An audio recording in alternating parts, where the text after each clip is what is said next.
ایک تو شرک یہ ہے کہ اللہ رب العالمین کی عبادت میں کسی کو شریک کر لینا، جیسے سجدہ، نماز، رکوع، قیام، اور اسی طرح سے جانوروں کو ذبح کرنا، حلال کرنا، روزے رکھنا، نذر و نیاز ماننا، یہ تمام کی تمام ایک عبادت ہے، اور یہ عبادت صرف اور صرف اللہ رب العالمین کے لیے ہونی چاہیے۔ اگر ہم نے اور آپ نے نذر غیر اللہ کے نام سے مان لیے، اگر ہم نے اور آپ نے ذبیحہ، جانور غیر اللہ کے نام پہ ذبح کر دیے، یعنی اللہ رب العالمین کا نام نہ لیے، کسی غیروں کا نام، کسی بابا کا نام لے لیے، یا پھر ہم نے 5-10 روپے کسی مزار پر بھیج دیے، کسی مندروں کے لیے بھیج دیے، یہ شرک کہلاتا ہے۔ غیر اللہ کے نام پہ چڑھاوا چڑھانا یا ذبح کرنا یہ شرک ہے، اور شرک اکبر ہے یہ۔ اس لیے اللہ رب العالمین نے فرمایا میں نے بندوں کو پیدا کیا اور صرف اس لیے پیدا کیا کہ وہ میری ہی عبادت کرے۔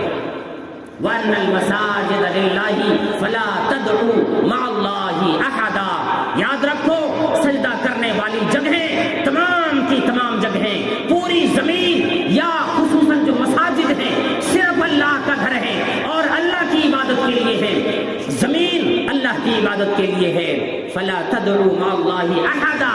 اللہ کے ساتھ کسی کو بھی نہ پکارو۔ اللہ رب العالمین کے ساتھ کسی کی بھی عبادت نہ کرو، کسی کی نظر نہ مانو، کسی کے لیے روزے نہ رکھو، کسی کے نام پہ ذبیحہ نہ کرو۔ یہ غیر اللہ کے نام سے کوئی بھی کام کیا جائے عبادت سمجھ کر یہ شرک ہو جاتا ہے۔ اور اسی میں ہم اور آپ جو شرک کرتے ہیں، مائیں اور بہنیں اس بات پر ذرا توجہ دیں کہ ہمارے گھر میں اگر اولاد کی پیدائش ہوتی ہے تو اس وقت ہم اور آپ کیا کیا غلطیاں کرتے ہیں، کیا کیا غلطی ہم سے ہو جاتی ہے، کون کون سی غلطیاں کرتے ہیں۔ جیسے اولاد کی پیدائش ہونے کے بعد اس کے چارپائی پر یا بستر کے نیچے دبا کر کے ہنسوا یا ہنسیا جو بھی کہہ لیتے، یا کوئی کٹاری چیز، چھری وغیرہ رکھ دینا، اور یہ سوچنا کہ یہ چیز اگر رکھ دیں گے، یہ ہنسوا رکھ دیں گے یا کٹنی رکھ دیں گے یا کوئی اور چھری وغیرہ لوہا وغیرہ سامان رکھ دیں گے تو میرے بچے کو شیطان پریشان نہیں کر پائے گا، ڈرا نہیں پائے گا، یہ بھی شرک ہے۔ گویا کہ اللہ رب العالمین کی وہ طاقت جو اللہ رب العالمین اپنے بندوں کی حفاظت کرتا ہے وہ اس لوہے میں مان لیے، یہ سراسر شرک ہے، وہ سے نظر نہیں جاتی۔ یا بعض میری مائیں یہ گمان کرتی ہے، یہ خیال کرتی ہے کہ اگر یہ لوہے کا سامان اپنے پیدا ہوئے آج کل کی بچے کے سرہانے سر کے پاس رکھ دیں گے، بچے کو نظر نہ لگے گی، کوئی آدمی آ کر نظر نہ لگا پائیں گے۔ اس لیے میری ماں بہنوں غور کرو، بدگمانیوں سے بچو، نظر کوئی بھی نہیں لگاتا، جان کر کسی کی بھی نظر نہ لگتی، لیکن یاد رکھو کبھی بھی بڑی حیرانی ہوگی بات سن کر، میری بات کو غور سے سنو۔ اللہ کے نبی صلی اللہ علیہ وسلم نے فرمایا اگر تیری نظر بھی خراب ہوگی، تیرے اپنے بچے کو اپنی ماں کی نظر لگے گی، اپنے سامان میں اپنی نظر لگے گی، اپنے گھر میں اپنی نظر لگے گی، اپنی دکان میں اپنی نظر لگ سکتی ہے، اپنے مکان میں اپنی نظر لگ سکتی ہے۔ اور وہ یہ ہے کہ بندے کی نظر کبھی خراب ہوتی ہے، بندے کو پتہ نہیں ہوتا میری نظر خراب ہے، کسی چیز کو دیکھتا ہے بھلی معلوم ہوتی ہے، اور بھلی معلوم ہونے کی بات جو دعا اللہ کے نبی صلی اللہ علیہ وسلم نے فرمایا وہ دعا ہم اور آپ اگر نہ پڑھے اس چیز کو نظر لگ جاتی ہے، وہ چیز رکھنے والا آدمی پریشان ہو جاتا ہے۔ نظر اپنے بچے کو اپنے ماں کی نظر بھی لگ سکتی ہے۔ تعجب میں ہوں گے آپ، اپنی ماں کی نظر اپنے بچے کو کیسے لگے گی؟ جسے ہم آپ کہتے ہیں نا کسی نے جادو کر دیا، کسی نے ٹونا ٹوٹکی کر دیا، یہ نہیں، یہ بالکل غلط ہے۔ اگر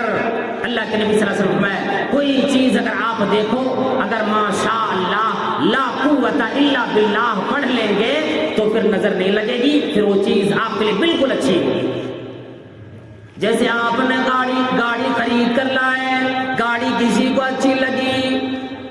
آپ کو یہ اچھی لگی، آپ نے نظر گاڑی پہ ڈالی، اچھی لگی، پھر ماشاءاللہ نہ بولے، ہو سکتا ہے آپ ہی کی نظر لگ جائے گی، لیکن یہ کوئی ضروری بھی نہیں ہے کہ آپ کی نظر بالکل لگ ہی جائے۔ ہاں کسی کی نظر کبھی خراب ہوتی ہے، لگ جایا کرتی ہے۔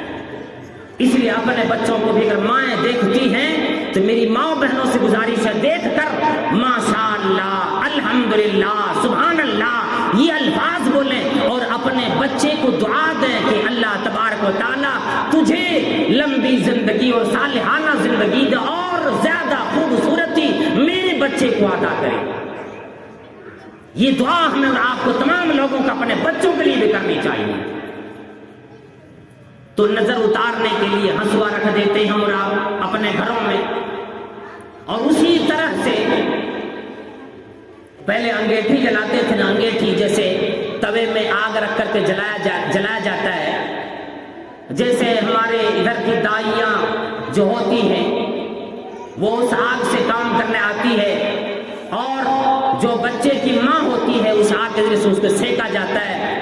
تاکہ اس کے اعضاء و جوارح میں جو درد ہے سارا کا درد ختم ہو جائے اور آرام مل جائے۔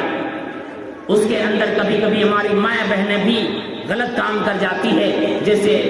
کہتے ہیں بھیلوا ڈال دینا اس آگ کے اندر، یا کوئی اور چیز ڈال دینا کہ میں آج اس بچے کے اگر اس میں ڈال دوں گی تو میرا بچہ آگے چل کر ڈرے گا نہیں، یا پہلوان ہو جائے گا،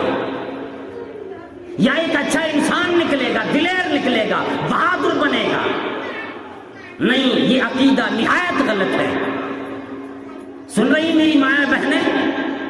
یہ عقیدہ نہایت غلط ہے، اور اس عقیدے کے ساتھ ہم اور آپ اگر جی رہی ہیں تو خیر منائیے کہ ہماری اور عبادت اللہ کے یہاں کتنی قابل قبول ہو رہی ہے کہ نہیں ہو رہی، کتنا گناہ کے ہم اور آپ مستحق ہو رہے ہیں۔ اس لیے گھر میں بچے کی پیدائش ہو، سنت طریقہ یہ ہے کہ بچے کو جیسے ہم اور آپ ڈاکٹر کے صلاح کے مطابق 3 دن میں، 5 دن میں، 4 دن میں صاف ستھرے نہلا دھلا کر، جب ہم اور آپ ہی کہتے ہیں اذان دلوا دو، لیکن یہ بھی بات یاد رکھو اذان دلوانے سے بہتر یہ ہے آج کل کہ آپ اپنے بچوں کی تہنیک کراؤ۔ اب بچوں کو تہنیک کرانا کیا ہے؟ تہنیک یہ ہے کہ گاؤں میں کوئی بھی بزرگ آدمی ہو، نیک آدمی ہو، نمازی آدمی ہو، اس کو اپنے گھر بلا لیں، یا اگر میسر ہو تو اس کے گھر بچے کو لے کر چلے جائیں، ایک کھجور وہ کھائیں گے، یا اسی طرح سے تال مصری ہے جس سے بچے کو کف نہیں ہوگا، وہ اپنے منہ میں وہ آدمی لیں گے، جس آدمی کے پاس آپ گئی ہیں وہ آدمی اپنے منہ میں کھجور لیں گے، چبائیں گے، اور صرف لعاب جسے ہم آپ تھوک کہتے ہیں، تھوک، وہ تھوک اپنے ہونٹ سے لگا کر کے بچے کے ہونٹ پر ہلکا سا لگا دیں گے۔ یہ ہے تہنیک کرانا، کہ بچے کے لیے تہنیک کرا دو۔ اذان دلوانے کا مسئلہ یہ زیادہ درست نہیں ہے، یہ تہنیک کرا دینا۔ اللہ کے نبی صلی اللہ علیہ وسلم تہنیک بھی کرتے تھے، اور بعض جو بچے لے کر آیا جاتا تھا ان کے سر پہ ہاتھ رکھ کر آپ دعا بھی فرماتے تھے۔ تو اپنے بچوں کے لیے یہ طریقہ اپنائیں، اسی طرح سے اس کے چارپائی پر کوئی ہنسوا، کوئی لوہے کا سامان نہ رکھیں، اس سے وہ نظر کو نہیں اتار سکتا، لوہا نظر نہیں اتار سکتا، کوئی کٹاری سامان نظر نہیں اتار سکتا۔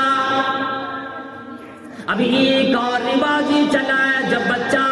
تھوڑا بڑا ہو جاتا ہے، جب ماں تیل دیتی ہے، ماں اب بچے کو مالش کرتی ہے، یا دادیاں بھی سنو جو اپنے بچے کو مالش کرتی ہے،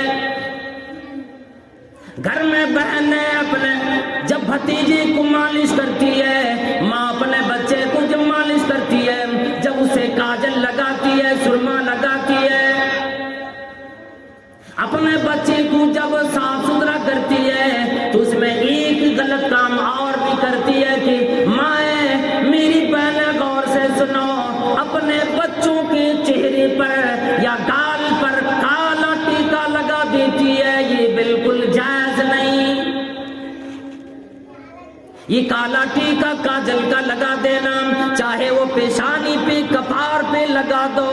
یا اس کی گال پہ لگاؤ، رخسار پہ لگاؤ، یہ بالکل جائز نہیں ہے۔ نظر اس سے نہیں رکتی بلا شرک